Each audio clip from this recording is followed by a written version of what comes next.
Collider is also designed in Berkeley. And last year, the Lawrence Livermore Lab announced the first fusion, the energy fusion, that you spend energy to be able to fuse the atoms and then therefore generate more energy. So it's actually is energy positive. So which means that you get more energy than the energy you put in. So the nuclear fusion that's also designed between Berkeley and then the Lawrence Livermore Lab. So really Berkeley is really at the center and also the forefront of a lot of innovations in the science.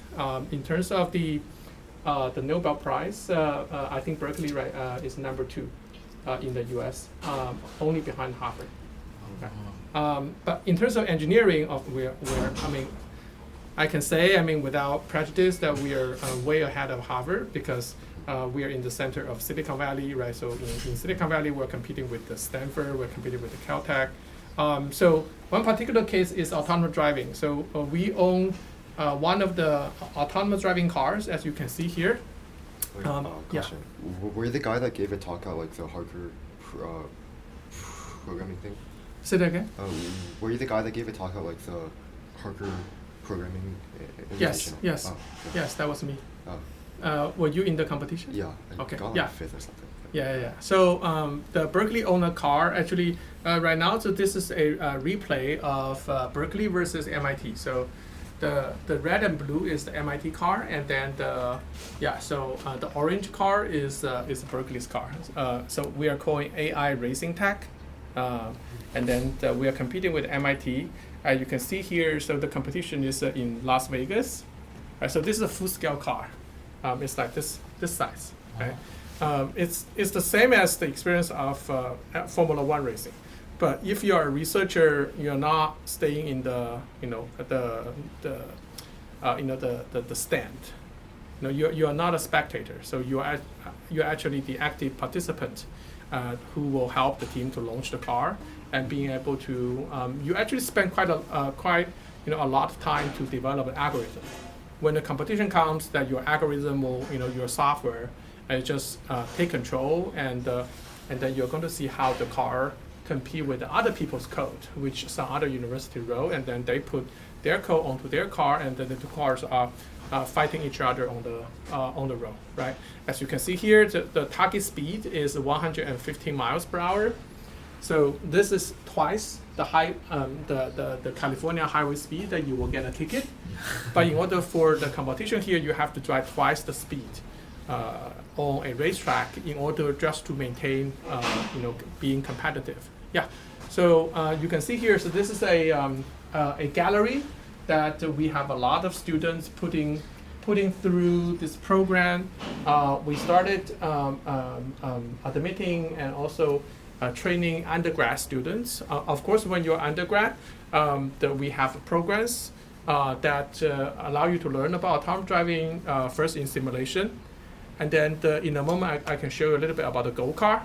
And then once you have passed all the training, probably most of the students, when you get into junior and senior year, then if you not only have the technical skills, but also have enough leadership skills, because in order for you to drive a car, you actually have to work very effectively in a team. So it's both about your technical skills, but also your leadership skills and people skills. Then you could be nominated and also elevated to participate in this racing. So if you do this racing, then we race 3 times a year right now around the world. Las Vegas in January, in June in Italy, Milano. And then September, we are back to Indiana, so Indianapolis Motor Speedway. Yeah, so it's a lot of fun, and although I don't care that much about Las Vegas anymore, but apparently our students love to spend Christmas and New Year in Vegas. So that's the benefit. It's quite a attractive proposition for students to be spending the New Year in the Vegas Strip. Yeah, but so for you to do this type of racing, you do need to be with the car 3 weeks before the racing. So there's a lot of time to work on the car, and you get to be at the location, and then not only you can work with the other, if you are undergrad, there are graduate students that know much more about the car and about the research.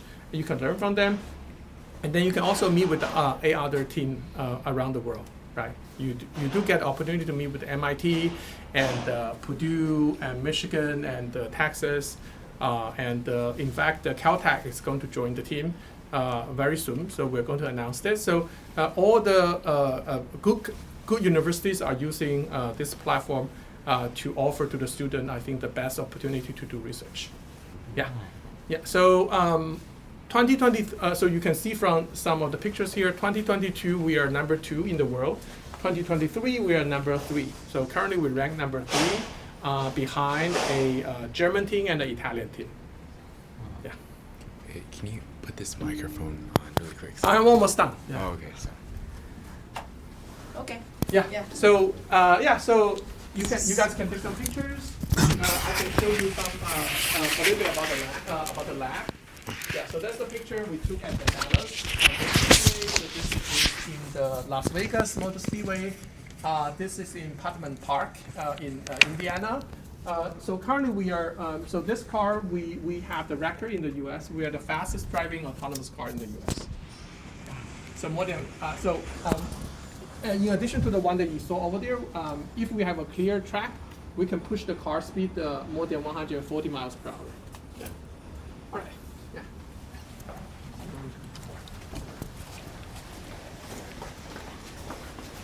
So for high school students and undergrad students, we started offering simulation system. So you can install this system called the ROAR competition.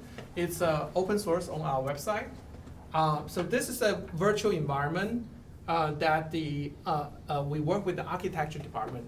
So I don't know if all of you guys are interested in EE and CS, but actually you don't have to be. For example, we work very effectively with the architecture department. So if you really want to build things, you want to design buildings, apparently you also need to learn AI. So this is a good combination of learning AI and how to build, a good model. So the 3D model, one-to-one mapping of the whole Berkeley campus. In a little bit, you're going to see the zoom out. It's a very large area. So our architecture students spent 1 semester to build this project. If some of you guys love to play games, so this is the ultimate game, right? So you bring the real world towards the game, right? So rather than you let other people, set up the game and you just play with it. In here, you design your own game. And then your game is the real world. So this is the stadium, and you can see the football stadium is just this tiny. So we actually created the entire map. Yeah. All right.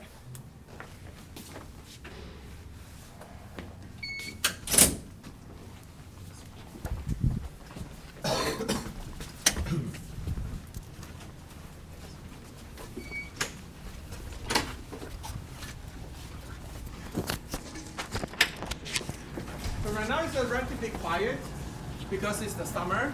So a lot of students took the opportunity to take a few weeks of breaks. But in here you see that we have a humanoid called Kuka robot arm. The research here is still doing some kind of autonomy, but instead of trying to beat the humans for driving, in here we are trying to beat the human for playing ping pong. So the idea is that you see the cameras on the roof. So these are the called motion capture, motion capture systems. It's the same system that Hollywood use to make Avatar, for example, or the Lord of Rings, right? So in the Avatar movies, you have those humanoid aliens, but you really don't have actors that look like them, right? The idea is that then you put on some motion capture suits, and then you capture some movements. So those movements are mapped to an animated character. So the characters are animated, but those characters are driven by the real human motion. So in here we can do that by using those motion capture systems. And after we can do that, then another person can stand over there, and all we need is to track the motion of the ping pong bat. And then we can, the algorithm will control the KUKA arm to be able to compete with the humans based on different strategies. Yeah. So this is another research. I would say this is even more difficult because this is less defined, and when humans playing ping pong, you guys probably know, the same as tennis or badminton, you can have a lot of very weird strategies, right? One thing for autonomous driving is that you have a rule book. Everybody, by and large, when you drive on the road, most of people drive the same, right? Because that's how you are expected to do. So if you're not driving the same, you're going to get a ticket, right? The police are going to stop you. But when you play a ping pong ball, there's no rule. I mean, as long as you follow the rule of the game, you can be anywhere, right? So you can play the ball in any different styles. You can play offense, you can play defense, you can even cheat a little bit, right? So you can hide the ball, right? So there are all kind of strategies. If you're a professional player, you know all those tricks, and as long as those tricks are legal, then you are allowed to play with it. Yeah. So that's another project, and I will say that this project will be more suitable for graduate students. So if you are already thinking about not just going to college, but also thinking about what can you build on after the college, at least to get a graduate degree in engineering, this probably will be a really hot research topic for the next few years. But don't wait, because if you wait longer, then when you get to be a graduate student, when you are thinking about applying for graduate school, this problem may already be solved. So you know that with the AI, many problems have already been solved. For example, playing chess. Right now, absolutely, if you are the best world champion of chess, you cannot outplay the computer anymore. The computer can definitely beat humans, the smartest humans. The Go, is a Chinese game, and also I don't know if you know StarCraft right now, and the best player for the Blizzard, the StarCraft, cannot beat computers anymore, right? But those are in a fish tank, which means that it's still a computer versus another computer, a program versus another program. The difference between the car and then the robot here is that this game is in the real physical space, in the real space. It's not a computer game. So there's a lot going on that the computer will have to estimate. They don't know the ground truth, right? So when you play a chess, it's pretty much noise free, right? So you're either on this block or you're on that block. But when you're playing the ping pong ball, there's many ways that you can play with it. It's not being constrained by several coordinates. So that is the difference. Okay. Do you guys play sometimes with this? Well, so when we get to the experiment, if you guys are good at it, playing the ping pong, we can invite you to be the human, the human tester. To see who can win. I mean, at the beginning, you definitely can beat the computer. But the thing is that once the computer learns your styles, and then after the training, the computer may actually beat you. Yeah. So this is sort of in the middle. So this is a real go-kart, and so this is a project really suitable for those undergrad students who really want to get their hands dirty. You get the opportunity to learn as electric cars. For these days, I wouldn't recommend you guys to learn about gasoline cars, because really that's the past. The future is the electric cars, and this is an electric car chassis. And although it's not as big as the real car, but it has all the components. So if you learn how to be competing really well on the electric go-kart, then I will say that you pretty much know the in and outs and all the secrets for those big companies making electric cars. Yeah. So this is the platform that you can see. It's small enough that we can just put it in an aisle, and so that is the workbench, and students can put different designs, and then they can dry test this platform, which means that this platform is not touching the ground, but we can let this computer to hallucinate that they are in a real world. I mean, connecting this computer into a simulator inside, we have simulation computers in here. Then the computer will assume that they're in the real world, and then therefore they're actually going to make decisions, and then we can observe the behavior of the car and see what kind of a strategy is good and what kind of strategy is not that good. Yeah.